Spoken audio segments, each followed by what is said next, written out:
public schools must serve all students.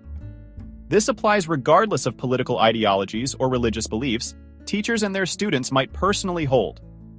In practical terms, this means teachers will have students in their classrooms whose families hold beliefs that differ from their own. For example, Christian teachers teach students who are atheists, and atheist teachers will undoubtedly teach students from a variety of faith perspectives. By the same token, progressive teachers must provide an education to students from conservative families, while conservative teachers will undoubtedly teach students with progressive beliefs. In every case, it is the teacher's responsibility to ensure that all students, regardless of their beliefs, are welcomed and treated fairly in the classroom. Importantly, the same principle applies to school administrators.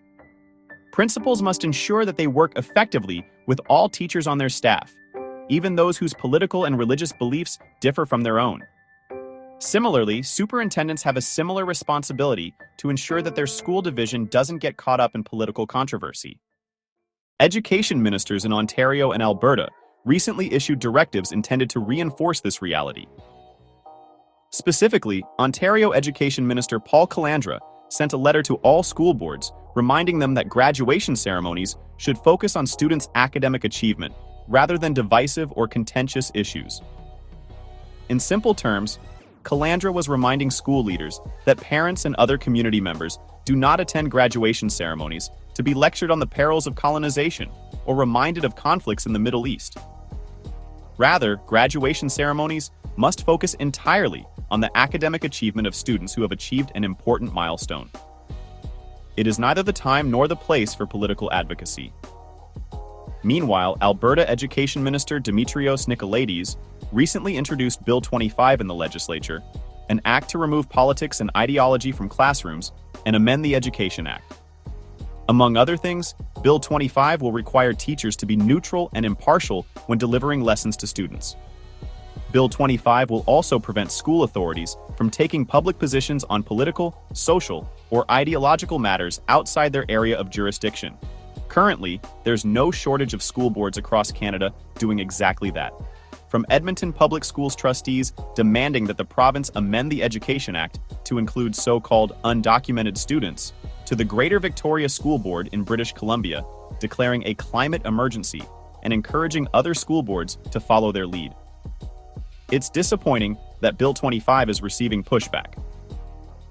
The Alberta Teachers Association issued a statement calling Bill 25 a clickbait title and claiming that the bill has very little to do with politics or ideology in the classroom. Meanwhile, University of Alberta professor Lynette Schultz denounced Bill 25 as authoritarian and argued that this bill would make it difficult for teachers to engage with students on controversial topics. However, this concern only holds true for the tiny minority of teachers more interested in indoctrinating students than in educating them. So long as a teacher presents multiple perspectives on controversial topics accurately and fairly, there's no reason to assume that Bill 25 would negatively affect this type of instruction. Meanwhile, the Elementary Teachers Federation of Ontario described Calandra's directive as heavy-handed and asserted that it ignores the realities of students' lived experiences. Keep in mind that all Calandra asked school boards to do was to ensure that graduation ceremonies focus on student achievement, not on divisive or contentious issues. In short, the teachers who have anything to fear from Bill 25 are those with an ideological axe to grind. Bill 25 merely makes official what should have been standard practice in classrooms anyway.